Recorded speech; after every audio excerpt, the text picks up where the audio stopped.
Thank you, Mr. President. I rise today to urge my colleagues on the other side of the aisle to reconsider their current trajectory regarding the one-sided crafting of our state budget.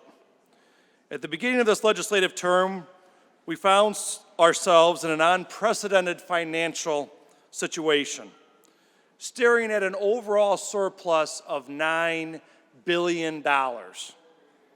$9 billion collected by government from working families, small businesses, seniors across our state that has gone unspent. Many saw this as a great opportunity to invest in our roads, bridges, other infrastructure, pay down long-term debt, make additional contributions to the state's rainy day fund, provide much-needed tax relief to all struggling working families, all workers in Michigan, all small business owners.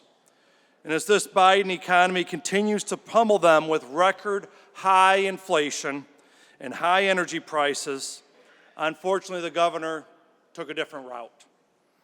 Instead, her proposed budget went from a $9 billion surplus in January to what we're facing, a nearly $1 billion deficit under what she introduced back in February.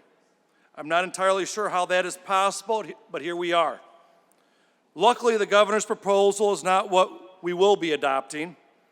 We have an opportunity for Democrats and Republicans to work together on crafting a bipartisan budget, a budget that helps rebuild our infrastructure, a budget that strengthens law enforcement, that strengthens our schools, that invests in school security and education, and takes the proper steps to ensure that our state is on sound financial and fiscal setting going into the future.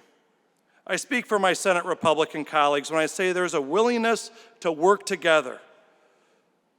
However, the early stages of this budget process seems reminiscent of just a few months ago in this chamber. Little communication, little opportunity for alternative proposals, a lack of transparency when it comes to amendments, and the ability to discuss them. Mr. President, this budget process cannot move forward in the same secretive way we've seen significant proposals have moved out of this body earlier this year. It needs to be transparent. It needs to be deliberative. It needs to be bipartisan.